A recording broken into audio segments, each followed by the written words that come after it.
Hello and welcome to this week's edition of The Real Country File. This week's episode is sponsored by A-Plan Insurance. They've got a full range of agricultural policies designed specifically for farming and farmers. You can find out more by hitting the link below or following them on their wonderful Instagram page. Now, this week we hear from Ian Fuller, a farmer in Lincolnshire, who's going to be giving us regular updates throughout the year, but today he's giving us part one of his farming life story. We're also going to be talking turnips, turnip gate with the Wareing family from Taunton. Thanks again to A-Plan Insurance, who sponsored this week's episode. Follow the links down below to find out more about their policies. And now over to Angela, who's been out in the field learning how to catch moles. Now, we all know that moles are cute, furry little creatures, much written about in children's literature, but the reality is they are an absolute pest and need to be controlled in some way. So today, I'm off mole catching.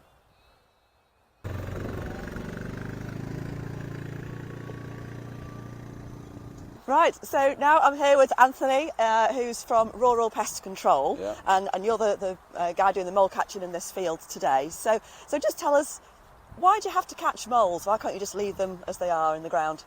Well, we can leave them, but as you can see, all the soil they throw up, and with the soil they throw the stones up, which is can really do some damage to the farm machinery, mowers, etc.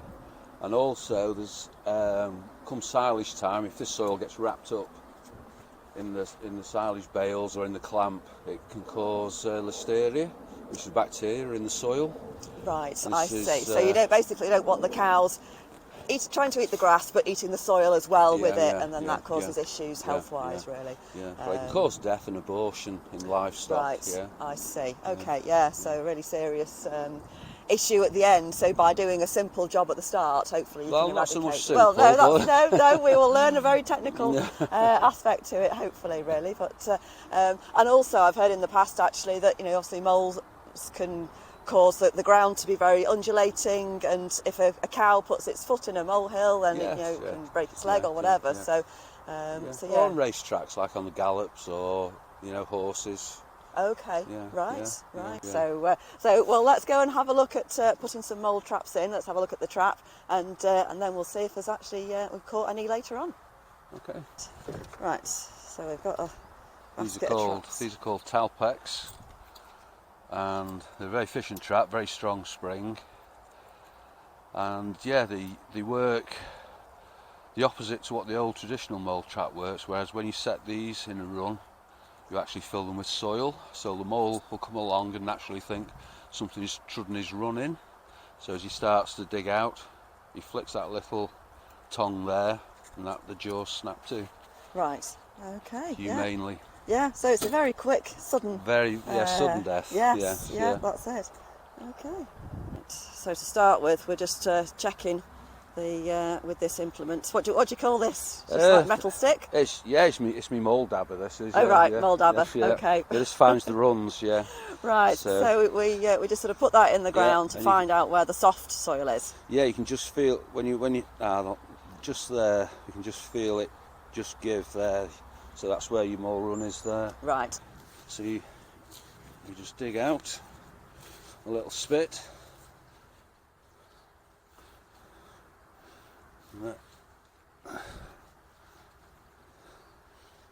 And there's the run, either side there. Oh, right. Yeah, we can actually see. In there, you don't want any grass in. Just put a bit of soil in there because it's a bit shallow. You set the trap. Put that on there. Put in there, make sure that's in the middle. Flick that to its hair setting. Place that in there, nice tight fit. Get some soil with no stones. Have you ever caught your fingers on one? No. No. With the springs being so strong, if you get a bit of a frosty time and it's a bit cold, they do take some pushing together. Then I see. Put the marker in there, and that's it. Okay, right. So you mark where the traps are with your these hazel sticks. These are hazel sticks, yeah, cut by myself. Right. Okay. Very good. So we've got one in the ground. Hopefully we've got one in here. Let's have a look. Yeah. Hey. There it is. Very good. Nicely caught behind the shoulders. Right. Perfect trap. Like I say, does that make a difference whether it's behind the shoulders or? It does, yeah. You don't or... want him caught on the back end or just skipped up by a bit of fur. You want him behind there. That's where all his vital organs are. I see. So yeah, Right. well trapped mole. Very good. Excellent. Right, let's go and check a few more.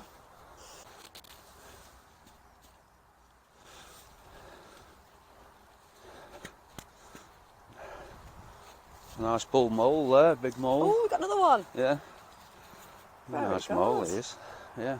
Caught again. Yeah, he's Just a behind the fat one. shoulders. Perfect. All right, chubby one. That's why they can tunnel at least 100 yards in a day, they reckon. Yes, Yeah, those with those. claws are absolutely incredible, aren't Yeah, some power there. they? Yeah, that's it. And I know they have got little tiny eyes, haven't they? They I have, think? yeah. They're very struggling to see them really, to Yeah. find them in that. But yeah, they have got eyes. They've got a nose like a pig. They've got teeth like a dog. Right. Gosh, yeah, they have got big teeth. So, they mostly just eat worms and things? Or Yeah, what? worms, Right. anything that falls into the runs. Yeah, Yeah. that's Yeah. it. Okay. And they'll also eat one another. Really? What, Yeah. they're cannibals? The cannibals, yeah. Oh my goodness. Yeah. Crikey, I didn't know that at all. Right. That must be serious, harsh winters if they get to that stage, maybe. Yeah. Right, you can get moles working either side this hedge, but there'll be a main run up this hedge line somewhere, and they'll both use it. But if they come across to one another, they will fight, and they'll either have a bit of a scuffle and move on, or if one kills the other, they'll generally eat the other one. Yeah. Well, they're just an amazing animal, really. They really are. Yeah. Total respect for them. Yeah. Well, thanks very much for showing me around today. It's been really interesting. So Okay. let's hope that you keep catching them and keeping these fields molehill free. Yep. So do I. Thank you very much. Thanks for that, Angela. Now over to Stephen, who's been in Tarleton this week talking about turnips. There's been a lot of talk of turnips this week in Parliament by some eminent politicians. I thought I'd come along to some veg growers in Lancashire just to find out what should be on our plates at this time of year from UK fields.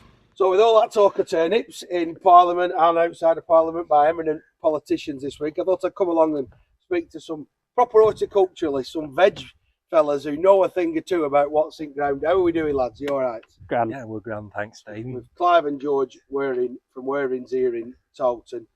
Not bad weather for March, beginning of March, chaps. Beautiful. You can't complain about this, Stephen. He doesn't know anything about it, though. I was going to say, they haven't had that tan from Tarleton. No, that's not a Tarleton tan, that one. You get that through June. He's managed to escape for a bit of an holiday then. Yes, yeah. And I guess this is a time of year, Clive, to do it, because joking apart, the fields aren't full of work at the minute, are they? No, they're not full of work, Stephen. Like I said, that weather prior to Christmas, it shortchanges on a lot of veg. So we might as well go away and not worry about it. No. So that bit of a hard frost, that bit of snow that we had just knocked stuff back.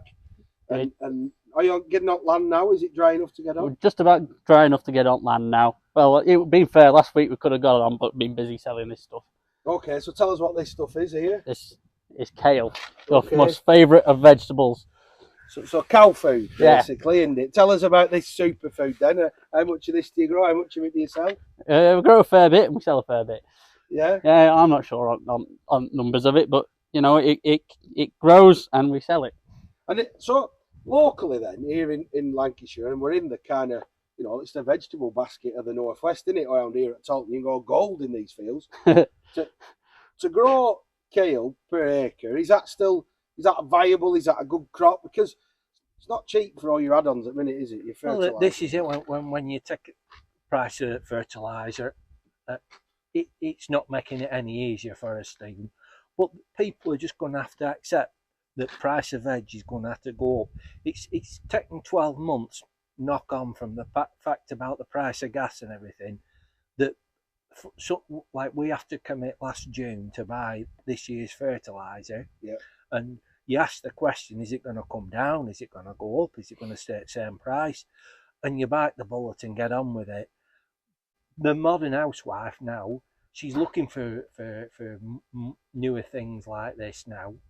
So obviously we diversify into new stuff. And I guess then if you're changing new stuff and there's new prices, you can balance out maybe some stuff that takes a bit less fertiliser to grow, price increases against maybe some others that takes a bit more input to get going. Is that right? That's basically how you've got to do it, Stephen. You look at what made money last year, and then you look at it this year, and you do your maths. You do your maths on it, and if it's not going to do right, well, it's not a viable concern. How many farmers markets are you standing for your produce?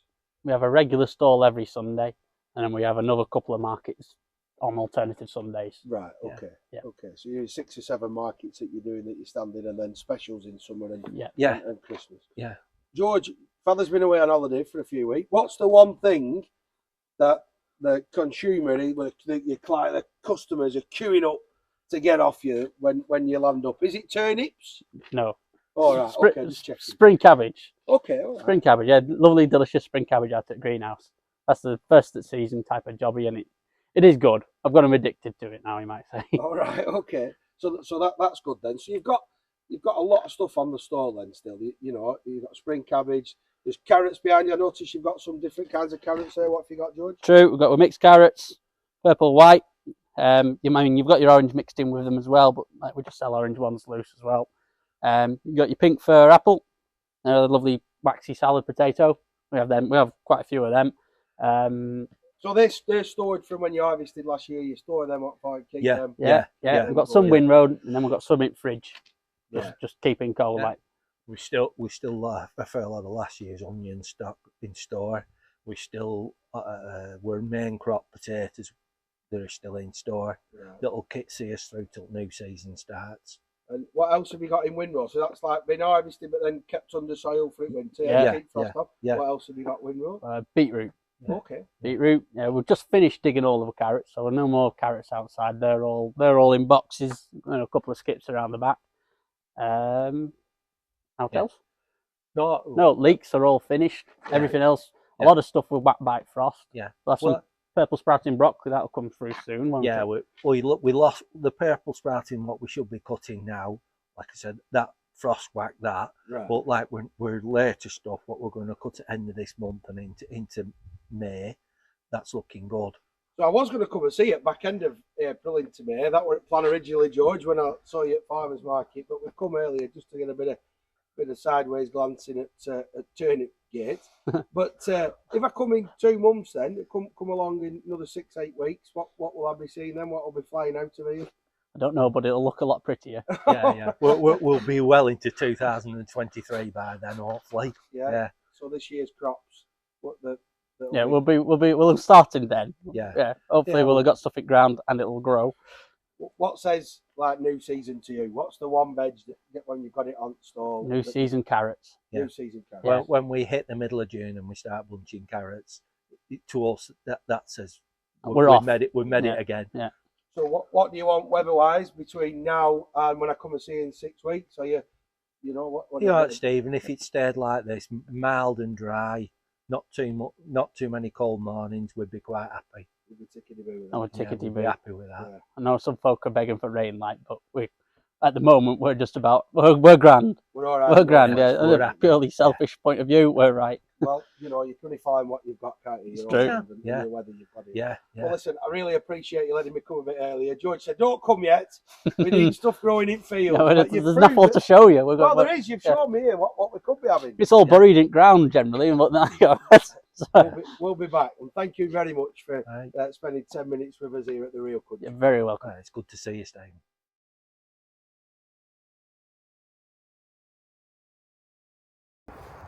Thanks for that, Stephen. Now, a new feature that we've got going on at the moment is we're going to go over to Ian Fuller, and he's going to tell us in Lancashire of his farming story so far. So let's see what Ian's got to say.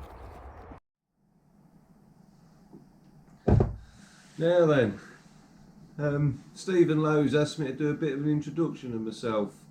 So here it goes. Farming for me started when I was sort of 13-year-old, and I worked for this chap called Gordon Tolson, and he had about 200 acres. He used to run 3070s. He had a 3070 and a 362 and a Ransom Hunter beet harvester.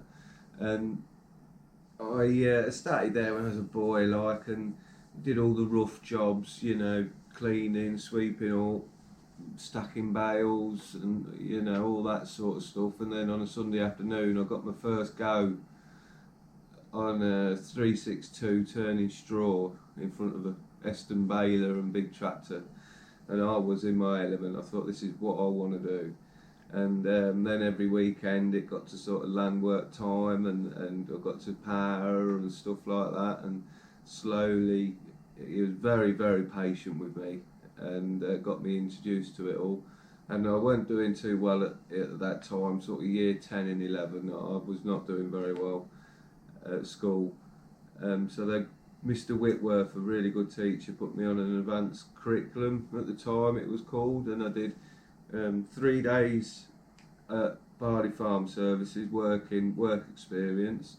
I was sort of mechanicking with the main mechanic there. They were big contractors at the time, and I was a main mechanic, helping the mechanic there, was getting machines ready. I helped rebuild a big hydro vane compressor, and at that sort of time I had my own tractor as well, so I had it in and worked on it as well. And yeah, from there, and then I did 1 day a week at Boston College welding. I loved that with Mr. Jeff Jackson. Learned how to use the arc weld with MIG welders and got a bit of a qualification, nothing major, but I got something out of it. And then Mr. Whitworth took me to Rhizome Agricultural College for a look round, and I thought, this is, yeah, let me do this, and had a word with Gordon about it, and he recommended me going. And I wanted to live in, so I went and lived in as well. But I had my tractor as well, so I really enjoyed that. But just before going to college, I got my forklift test done, and I worked for Barley Farm Services as many days as I could when I was stacking bales for them on a JCB load all. Flat out, it was a bit of a jump straight into work at 16, 17-year-old that was, and yeah, so I loved it, did that, and then I used my tractor to go back and forth to college. It'd be 40-mile round trip from here, and I did that back and forth, and I did 3 years at Rhizome. I did 3 years. I did a first diploma and a national diploma, because I didn't have any GCSEs or anything, so there's ways and means of getting there. I could have gone further on, but at that time I wanted to work, so I bounced about a bit with jobs. I worked at Dobson's. It was a landscaping place, and it helped me with my team building and everything else.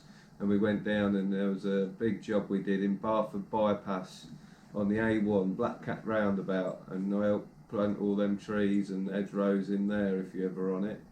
It's quite rewarding when I see it anyway. My bit of carbon capturing. What else did I do from there? Then I was self-employed for a couple of years, working for various farmers and doing my own thing, sort of thing. Still living at home at that point, like, and living at my nan's, like. And then I saw this job advertised where I've been now for 15 years with a job with the house, and then there were pea viners and stuff like that, so I've dropped my business card in and I got a phone call and I got it.